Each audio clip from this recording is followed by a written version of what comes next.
পশ্চিমবঙ্গ বিজ্ঞান মঞ্চ আয়োজিত বিজ্ঞান অভিক্ষা 2024-এ 80 বা তার বেশি নম্বর পেয়ে যে সমস্ত ছাত্রছাত্রী উত্তীর্ণ হয়েছে সেই সমস্ত ছাত্রছাত্রীদের পশ্চিমবঙ্গ বিজ্ঞান মঞ্চের পক্ষ থেকে মঙ্গলবার দুপুরে সংবর্ধিত করা হলো। নাট্য মন্দির মঞ্চে আয়োজিত এই অনুষ্ঠানে 300-র বেশি ছাত্রছাত্রীকে সংবর্ধিত করা হয় বলে উদ্যোক্তারা জানিয়েছেন। এদিনের অনুষ্ঠান ঘিরে সকলের উৎসাহ ছিল চোখে পড়ার মতো। আজকে আপনাদের এখানে কি কর্মসূচি পালন করছেন? পশ্চিমবঙ্গ বিজ্ঞান মঞ্চ দক্ষিণ দিনাজপুর জেলা কমিটির পক্ষ থেকে আমরা প্রতি বছরের মতো এবারও বিজ্ঞান অভিক্ষা 2024-এর যারা কৃতি ছাত্রছাত্রী অর্থাৎ 80 বা তার চেয়ে বেশি নম্বর পেয়েছে এবং জেলায় বিভিন্ন শ্রেণীতে যারা সর্বোচ্চ নম্বর পেয়েছে তাদের আমরা এখানে সংবর্ধনা দিচ্ছি। এটা প্রতি বছর হয়ে থাকে। এবারও আমাদের প্রায় 8,500-এর উপর ছাত্রছাত্রী অংশগ্রহণ করেছিল।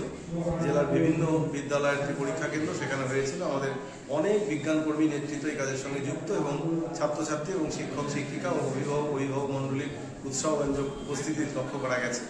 এছাড়াও আমরা এই মঞ্চ থেকে মরণোত্তর দেহদান এবং অঙ্গদান কর্মসূচিতে যারা অঙ্গীকারপত্রে যারা স্বাক্ষর করেছে তাদেরও আমরা 4 জনকে এখানে সংবর্ধনা দিলাম। দাদা, কতজন ছাত্রছাত্রী আজকে? এখানে 311 জন 80 বা ততোধিক নম্বর পেয়েছে এবং বিভিন্ন ক্লাসে সর্বোচ্চ নম্বর যারা পেয়েছে তাদের আমরা সংবর্ধনা দিচ্ছি। এরপর আমরা বিভিন্ন বিজ্ঞান কেন্দ্রে আবার আলাদা করেও তাদের সংবর্ধনা আয়োজন করা হয়। আপনার নাম? অনিমেষ ডায়েরি, পশ্চিমবঙ্গ বিজ্ঞান মঞ্চ দক্ষিণ দিনাজপুর জেলা কমিটির সম্পাদক। ধন্যবাদ।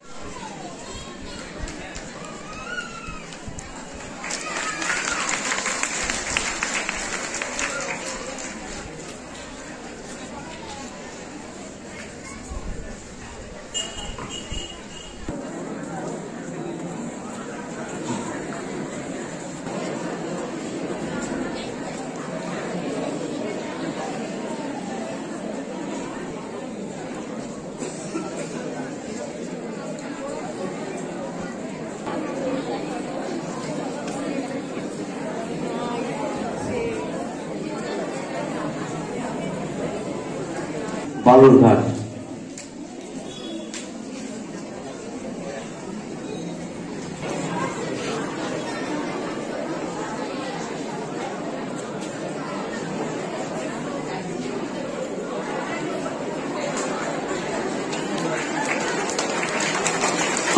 জেলার বিভিন্ন স্কুলের কৃতি ছাত্রছাত্রীদের হাতে ক্লাস 4-এর কৃতি ছাত্রছাত্রীদের হাতে পুরস্কার।